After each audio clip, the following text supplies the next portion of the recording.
Have you heard a matica sing? A retired imam and a full-time, wholehearted hobbyist beekeeper, Abdel Effendia, asked me last summer. Matica is the local term for the bee queen, which literally translates to mother.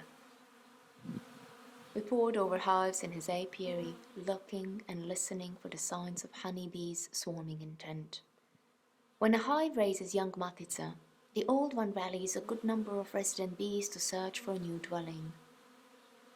Most professional beekeepers try to prevent bees from swarming and steer them instead to reproduce or forage in apiarists' best interests. Others prefer to let the bees swarm. The bees, they say, know best.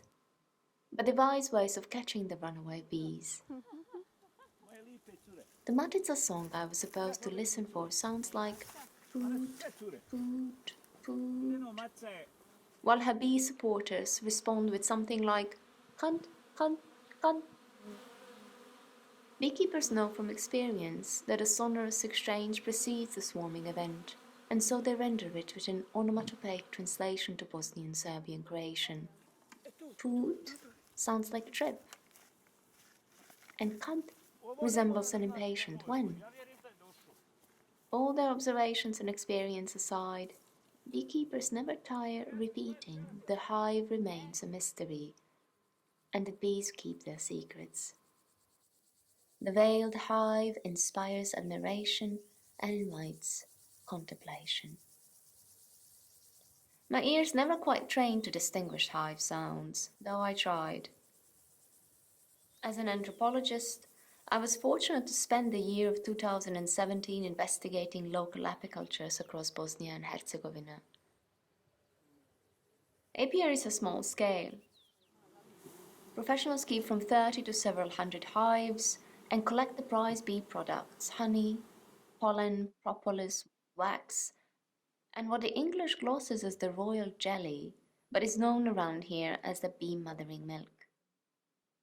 The hive products enjoy medicinal reputation and a wide application in folk herbal traditions, Islamic medicine, and in domestic remedies. Since the 1970s, the empirical use of bee products has variously blended with the evidence-based ideals of apitherapy. The mixing was energized by the growing disillusionment with the industrialization and its tolls on human health, decried with a call to return to nature, the call which recommended not an escape, but wholesome diets and natural medicine as antidotes to toxic environments and unhealthy modern lifestyles. Since the 1990s War and Peace, unregulated environmental pollution, toxic waste dumping, and high incidence of lifestyle and environmental diseases, the value of the medicinal hive substances appreciated, as did the popular expectations that the beekeepers should avoid industrial pollution and commercial crops at all costs. The bees ideally forage far away in the expanses of genuine nature, prava priroda. Honey's on the wheels, beekeepers tend to say.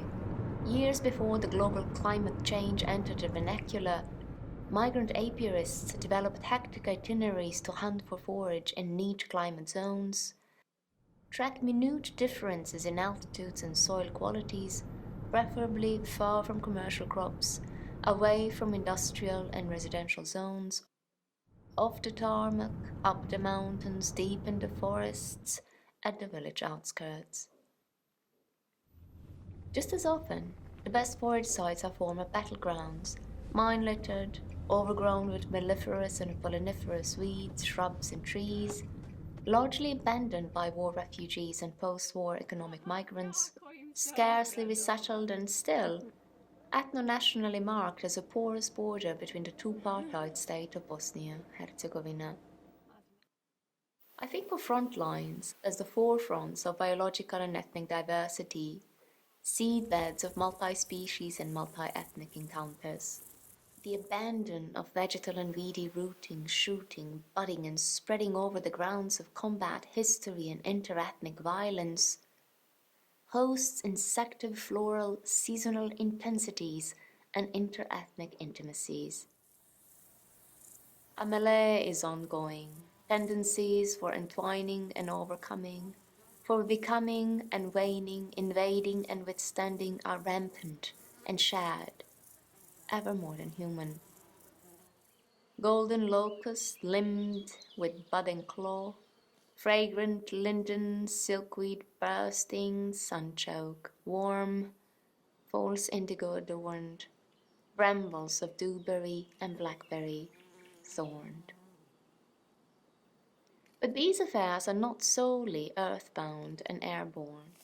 Just like they move between the sunlit outdoors and the night within the hive walls, their lives unfold in the open, Zahir, the more or less observable material world, and are withdrawn, wrapped up in the domain of the subtle, batin, mostly unknown conducts and meanings.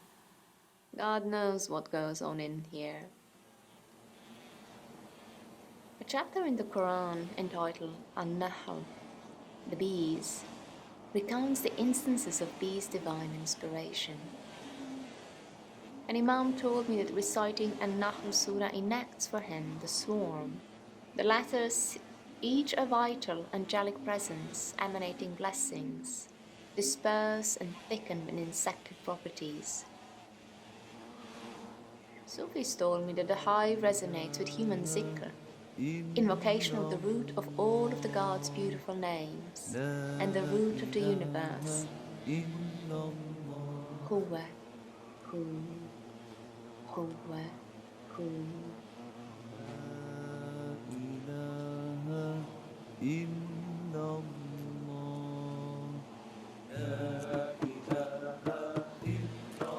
Metaphysicians emphasize that each species, and each existent which passes for a dumb, inert thing, has specific ways of invocation, which further varies from one instance to another, so that multiplicities multiply to no end, since God is the most generous and original, and engenders no repetitions in the universe.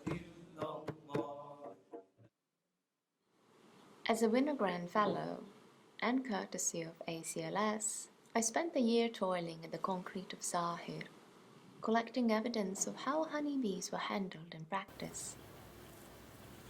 But since people made confident or tentative claims as to what the bees are and how the world is, I trained listening for the subtle and sublime of Batin. The roads to Batin, however, are perfectly practical, bumpy and concrete, and may as well start at an apiary. The observational apiary as set up was meant as a space for care and intervention, observation and contemplation. My sister and mother helped, as did many beekeepers. We planted bees' favorite shrubs and trees. We sowed flowering plants. We made wax frames and hornet traps. We provided water and emergency food during the drought. Dreaded over the signs of chalkboard. Watched mesmerized bees' comings and goings. Got stung a lot. Our cat companion was luckier, though his curiosity was reckless.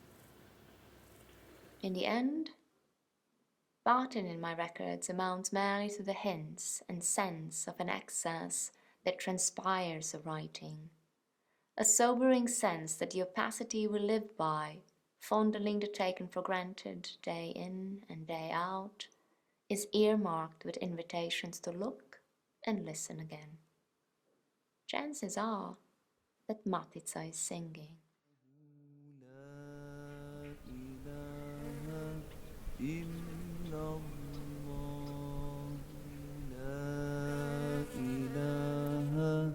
إن